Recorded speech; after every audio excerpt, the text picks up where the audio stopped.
Magandang araw mga bata! Kamusta ang araw nyo ngayon? Mabuti kung ganon. Simulan natin ang araw sa pamamagitan ng panalangin. Maaari ko bang tawagin si Leslie upang pumunta dito sa harapan at manalangin?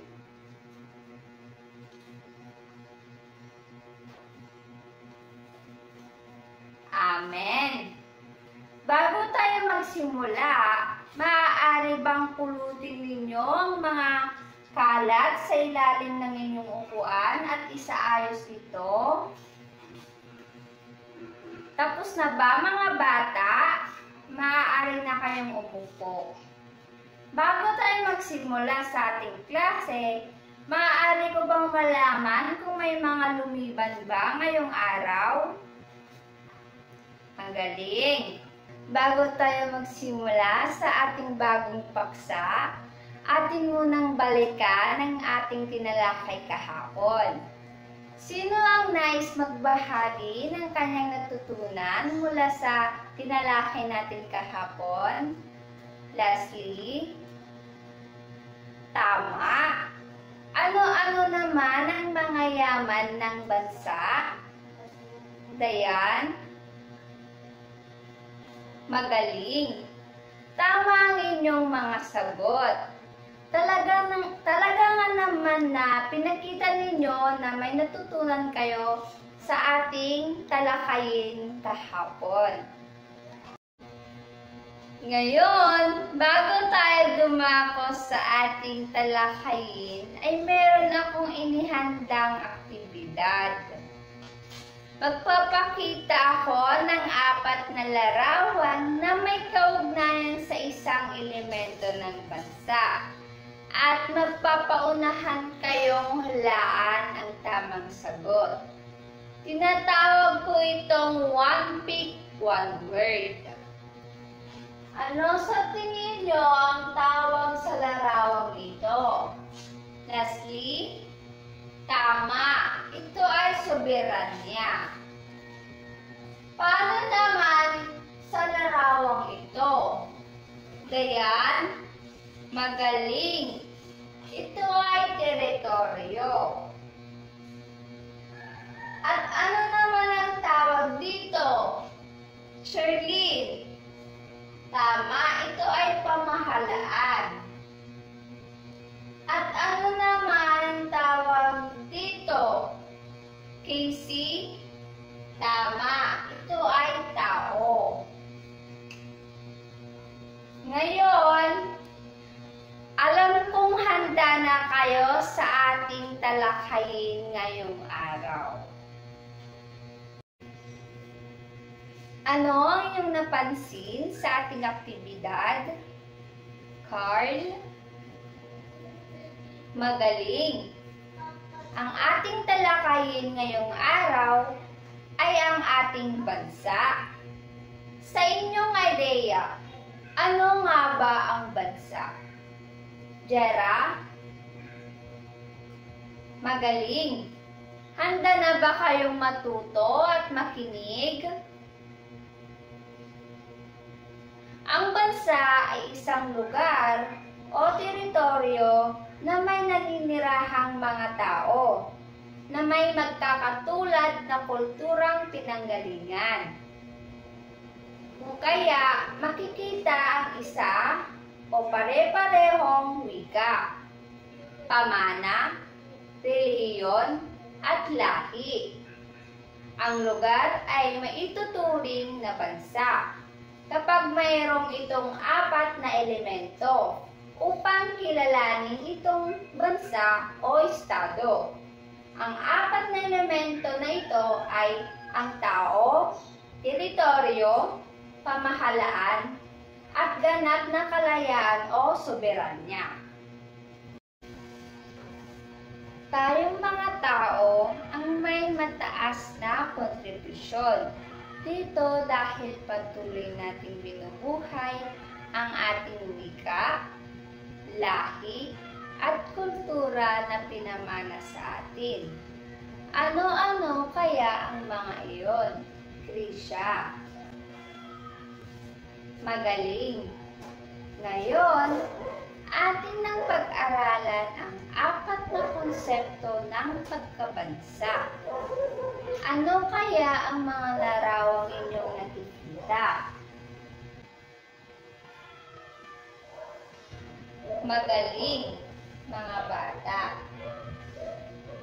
Ang mga larawang ito ay ang tao, teritoryo, pamahalaan at soberanya. Ano sa tingin nyo ang larawang ito?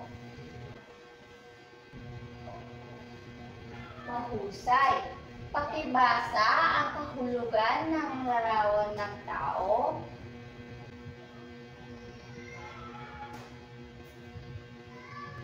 Salamat. Magbigay ng mamamayan na nakatira sa ating Pilipinas. Mahusay. Mahalaga ang yamang tao dahil ang tao ang nagpapagana sa pag-unlad ng isang bansa. Kung wala ang tao, walang gagawa ng mga bagay para umunlad ang ating bansa. Nakuha ba, mga bata? Magaling! Ano naman ang larawang ito? Magaling! Tinatawag itong teritoryo. Pakibasa kung ano ang kahulugan ng teritoryo.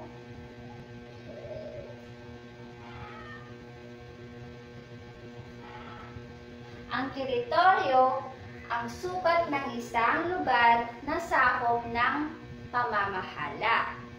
Kabilang na dito ang mga kalupaan, katubigan, kasama na rin ang mga kalawakan at himpapawid.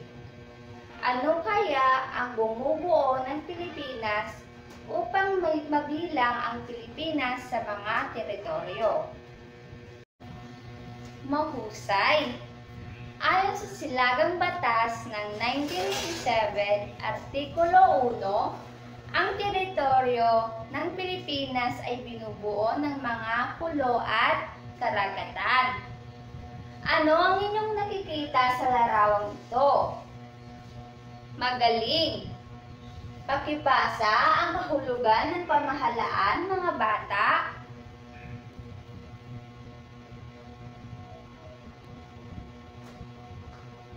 Ang pamahalaan ay ang mga nagpapatupad ng mga kaayusan at ito ang mga namumuno sa isang bansa. Ang Pilipinas ay may demokratikong estilo kung saan ang demokrasya ay isang sistema ng pamamahala, kung saan ang mga taong bayan ay may kapangyarihang ilagay sa pwesto ang taong gusto nilang mamuno. Sino-sino kaya ang nasa pamahalaan? Rena? Mahusay! Ngayon, dumako naman tayo sa huling elemento ng pagkabansa. Ano ang inyong nakikita sa larawan? Mahusay, mga bata! Pakibasa ang kahulugan ng soberanya.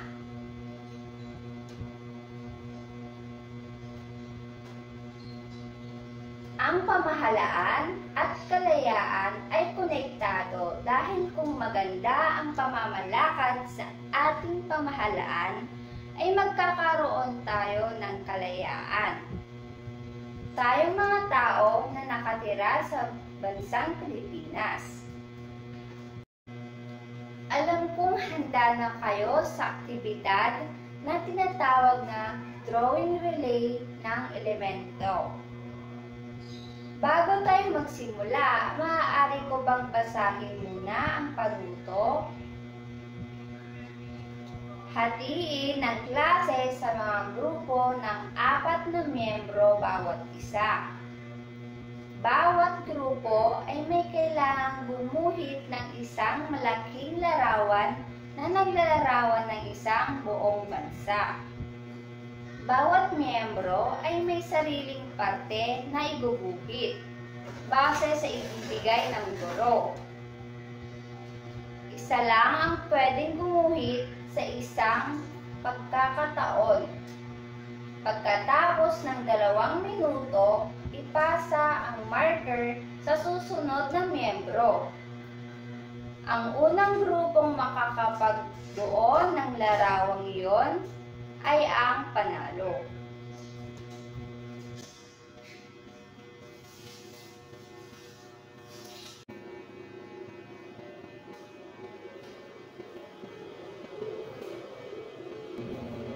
Tapos na ba mga bata? Kamusta ang inyong aktibidad? Nagustuhan niyo ba? Mabuti kung ganon. Bakit mahalagang pahalaga ng ating pagkabansa? Rena? Tama. Sa papaano mo may papakita ang pagpapahalaga sa ating bansa kahit bata ka pa lang? Kim? Magaling. Bago tayo pumunta sa ating pagsusulit, may ilang katanungan akong inihanda.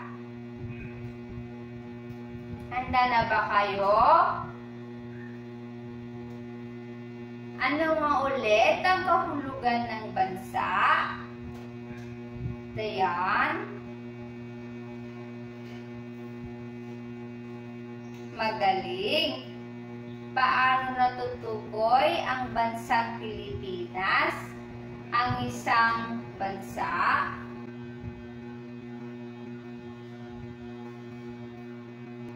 Mahusay.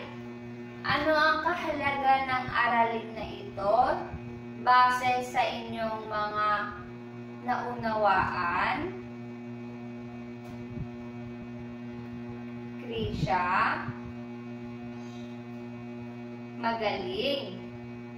Tumayo kayo at bigyan ninyo ang inyong sarili ng mahusay at magaling clap. Gayahin nyo ako. 1, 2, 3. 1, 2, 3. Magaling, mahusay. Ngayon, meron akong inihandang pagsusulit. Basahin nyo ito ng mabuti at sagutan ito ng maayos.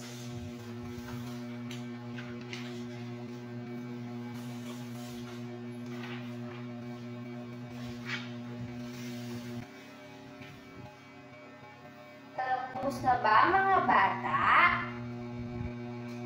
Galing! Bago tayo matapos sa ating talakayin ngayong araw, may nahanda akong karagdagang gawain na inyong gagawin sa inyong bahay. Isulat ito sa papel at ipasa ito bukas. Tapos na bang isulat?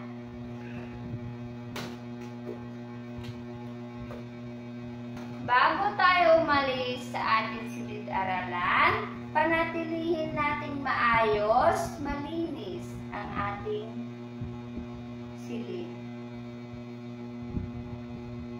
Tapos na ba? Paalam mga bata!